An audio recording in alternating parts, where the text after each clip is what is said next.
One wrong move can burn the whole city down. Episode 6 is not just another chapter in Power Book 4. Force sits the moment where secrets explode, loyalties snap, and Chicago starts choosing sides. What happens next will decide who rules and who disappears forever. Episode 6 feels like the last calm breath before chaos takes over. Every storyline has been slowly tightening like a rope, and now it's ready to snap. Tommy Egan is no longer just fighting enemies on the streets. He's fighting time, trust, and his own instincts. Up to now, Tommy has survived by reacting fast and hitting harder than everyone else.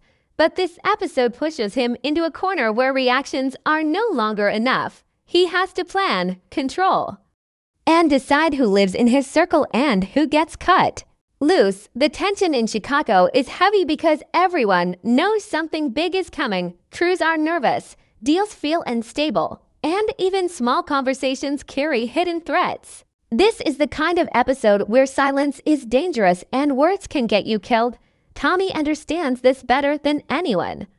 He's walking into episode 6 with enemies watching his every move and allies quietly asking themselves if standing next to him is still worth the risk. What makes this moment so dangerous is that power is shifting behind the scenes. People who looked weak earlier are starting to gain confidence. People who felt untouchable are making desperate moves. Episode 6 is where the balance of power stops being clear. No side has full control anymore, and that creates fear. Fear makes people act fast, and fast choices lead to deadly mistakes. Tommy's biggest problem isn't just the rival crews, it's trust. Every alliance he has feels shaky. Every promise sounds temporary. In this episode, Tommy begins to realize that someone close to him may already be planning their exit, or worse, planning his downfall. That doubt changes how he moves, how he speaks, and how he prepares for what's coming next. This episode also sets the emotional tone for the rest of the season. It reminds us that Force is not about winning clean. It's about surviving ugly. The streets don't care about loyalty, history, or friendship. They only care about power. And episode 6 makes it clear that power always demands a price. By the end of this section, one truth becomes impossible to ignore. Chicago is done waiting. The war is no longer coming, it's already here. And from this moment forward, every decision will leave blood on someone's hands. Tommy has always trusted his instincts more than plans. When danger shows up, he reacts fast, hits hard, and walks away standing. But episode 6 pushes him into unfamiliar ground. This time, instinct alone won't save him. The city is changing. And so are the rules. Everyone is watching Tommy, not just as a threat, but as a possible leader. And leadership comes with a heavy cost. What makes this choice so powerful is that Tommy can't win both sides anymore, no matter what move he makes. Someone he knows will lose, an ally becomes an enemy, or a deal turns into a death sentence. Tommy finally understands that staying in the middle is no longer possible. Chicago doesn't respect hesitation. It respects control. Throughout this episode, we see Tommy slowing down. Not because he's scared, but because he's thinking. Every conversation feels measured. Every meeting feels like a test. He listens more than he speaks because he knows people reveal the truth when they think they're in control. This version of Tommy is dangerous in a new way. He's not just violent, he's strategic. The biggest question in episode 6 is whether Tommy chooses fear or loyalty as his weapon. If he rules through fear, he becomes unstoppable but isolated. If he chooses loyalty, he keeps his people close but risks betrayal. The streets don't reward kindness, but they also punish weakness. Tommy is forced to walk that thin line where one wrong step ends everything. There's also the ghost of his past haunting every move. Tommy has lost to many people by trusting the wrong ones. Episode 6 reminds him of those losses, pushing him to consider doing what he swore he'd never do again: cut someone off before they get the chance to cut him. This isn't cruelty. It's survival. What makes this choice even heavier is that Tommy's enemies are counting on him to hesitate. They believe he's stretched too thin emotionally and mentally. They think he's still the same man who reacts instead of rules. Episode 6 proves how wrong that assumption is. When Tommy finally moves, it won't be loud or flashy. It will be clean, final, and impossible to undo by the end of this section. One thing becomes clear. This episode marks the moment Tommy stops fighting for a place in Chicago and starts shaping the city itself. Whether that makes him a king or a monster no longer matters. In this game, survival is the only crown that counts. The streets of Chicago feel different in episode 6. There is no loud warning, no clear signal that war has begun. Instead, there is tension in the air, the kind that makes everyone move carefully and sleep with one eye open. Crews that once spoke through messengers now prepare for direct action. The line between business and blood is officially erased. What makes this war so dangerous is that it isn't clean. There are no clear teams anymore. Old enemies are talking. Old allies are drifting apart. Everyone is trying to survive the coming storm, and survival often means betrayal. Episode 6 shows how fear spreads faster than violence. One rumor is enough to spark a chain reaction that no one can stop. Territory becomes the center of everything. Streets that once seemed unimportant suddenly matter. Safe houses turn into targets. Supply routes become traps. Every corner of the city becomes a question mark. Who controls it? Who is watching? Who is ready to strike first? This is not about ego anymore. It's about who controls tomorrow. Tommy understands this shift before most people do. He sees that this war will not be won by the loudest gun, but by the smartest move. While others rush to prove strength, Tommy watches who panics and who stays calm. Panic reveals weakness, and weakness invites attack. Episode 6 shows that the real battlefield isn't just the streets, it's the minds of the people. Unexpected alliances begin to form in the shadows. People who once refused to sit at the same table now share information, weapons, and plans, not because they trust each other, but because fear makes strange partners. These alliances are fragile, built on lies and short-term goals, and fragile. Deals always break at the worst moment. As the episode moves forward, violence becomes unavoidable. Small conflicts turn into open threats. Messages are sent without words. Someone doesn't come home. Someone else disappears. These moments make it clear that the war has already claimed its first victims. Even if the bodies haven't dropped yet, the city is bleeding quietly. What truly explodes in episode 6 is control. No one has it, not Tommy, not the rival crews, not even law enforcement. Everyone is reacting to moves they didn't see coming. That uncertainty is what makes this war different from anything before. There is no safe plan, only risky choices. By the end of this section, Chicago feels like a loaded weapon waiting to fire. The war is no longer about winning, it's about lasting longer than everyone else. And in a city this tense, survival comes down to one brutal truth. The war doesn't care who started it. It only cares who's left standing when the smoke clears. The most dangerous enemy is never the one standing across from you. It's the one standing right beside you, smiling, waiting for the perfect moment to strike. Episode 6 is where trust finally becomes a deadly mistake.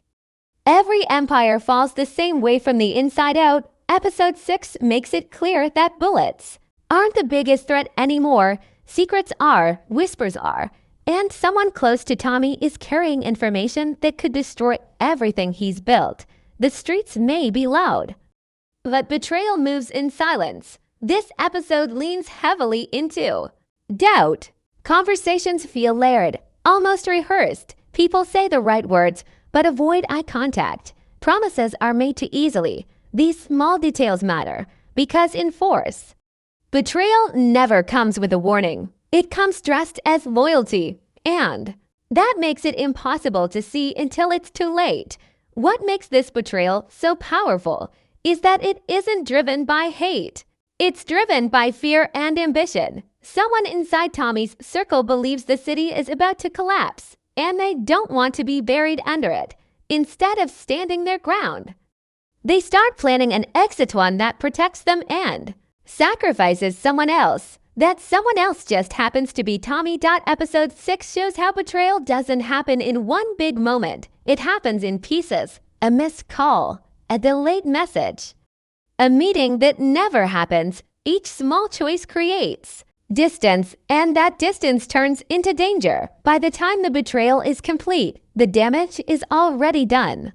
Tommy senses this shift. He doesn't have proof, but he feels it. His instincts tell him that someone is moving differently. Trust, once broken, changes everything. Tommy begins testing people, watching how they react under pressure. Who stays calm, who asks too many questions, who seems relieved when plans fall apart. These reactions expose more than words ever could.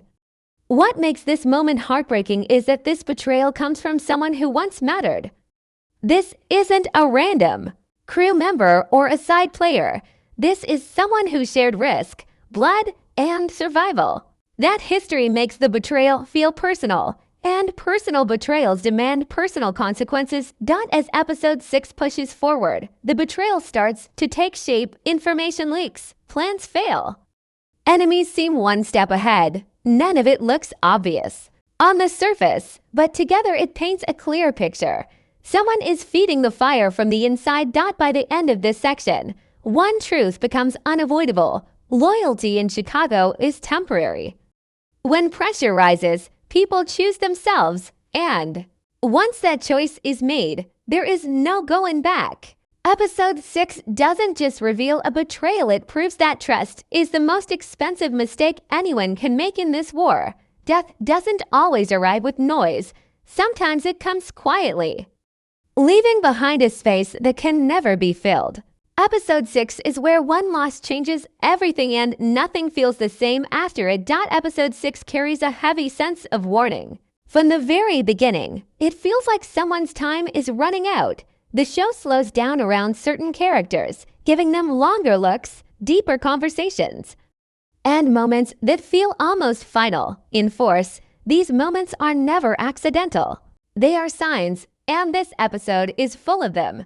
What makes this loss so powerful is that it doesn't come from a clear battle. It comes from chaos, from crossed plans, bad timing, and choices made under pressure. This isn't a heroic end or a dramatic showdown. It's messy, sudden, and painful, just like real street consequences. One moment, a character is part of the game. The next, they're gone. This death or disappearance hits hard because it shifts motivation across the board. For Tommy, it becomes personal. Whatever control he was trying to build gets shaken. Loss reminds him that no plan is perfect and no one is untouchable. It fuels anger, guilt, and a need for revenge that cannot be ignored. From this point on, his moves stop being cautious and start becoming decisive for the rest of the city.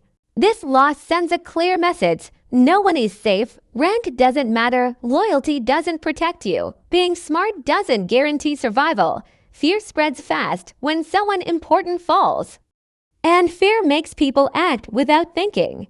Episode 6 uses this moment to push everyone closer to the edge. What's even more dangerous is the unanswered questions left behind. Was this a setup, a mistake, a warning, or the first move in something much bigger? The lack of clarity makes the loss even heavier. People start blaming each other. Old tensions rise back to the surface. Trust disappears completely if the character doesn't die but disappears instead. The effect is just as strong. A missing person creates paranoia. Is this person hiding, captured, flipped, planning revenge? The unknown becomes torture. Every move after that is made with hesitation because no one knows what information is still out there. This moment also marks a shift in the season's tone. Up until now, there was still hope for control and balance. Episode 6 destroys that illusion. From here on, the story moves forward with grief driving decisions instead of logic. And grief always leads to violence. By the end of this section, one thing is clear: this loss is not the end of a storyline, it's the beginning of a storm. Whoever caused it has started something they cannot stop, and whoever feels it most will make sure the city pays for it in blood. Episode 6 makes one thing very clear. The chaos in Chicago has not gone unnoticed, while crews clash and alliances break. Law enforcement is watching every move, and this time, they're not chasing shadows. They're building a case piece by piece, waiting for the moment when one mistake brings the whole structure down. What makes the pressure feel different now is how close it is. This isn't random police activity or background noise anymore. It's focused, intentional. Someone is connecting dots that were never meant to touch. Conversations that felt private are no longer safe. Meetings that seemed hidden are suddenly exposed. The walls are closing in, even if no one wants to admit it yet. Episode 6 shows how law enforcement thrives on disorder. The more violent the streets become, the easier it is for them to justify extreme moves. Warrants come faster. Surveillance gets tighter. Informants become more valuable than ever. Every arrest, every stop, every question is designed to apply pressure until someone breaks, and someone always breaks. The most dangerous weapon law enforcement uses in this episode isn't force, it's fear.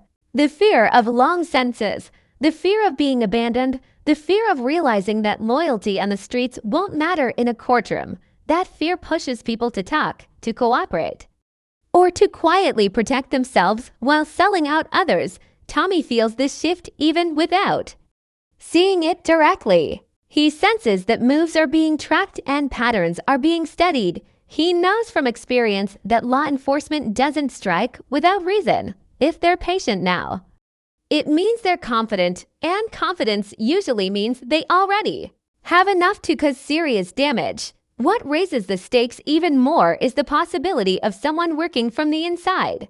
Not just a random informant, but someone close enough to provide real value. Episode 6 plans this doubt carefully, making every character feel suspicious. A single look, a pause in speech, or a sudden change in behavior becomes a warning sign. The pressure from law enforcement also forces faster decisions. There's no time to sit back and wait. Every delay increases risk. This leads to rushed plans, sloppy executions, and emotional choices, exactly the kind of mistakes the law is waiting for. By the end of this section, it's clear that the streets are no longer the only battlefield. The war is now being fought in interrogation rooms, surveillance vans, and quiet offices where lives are decided with paperwork instead of bullets. And once the law locks onto a target, it never lets go. Episode 6 makes it clear. Escape is getting harder, and time is officially running out.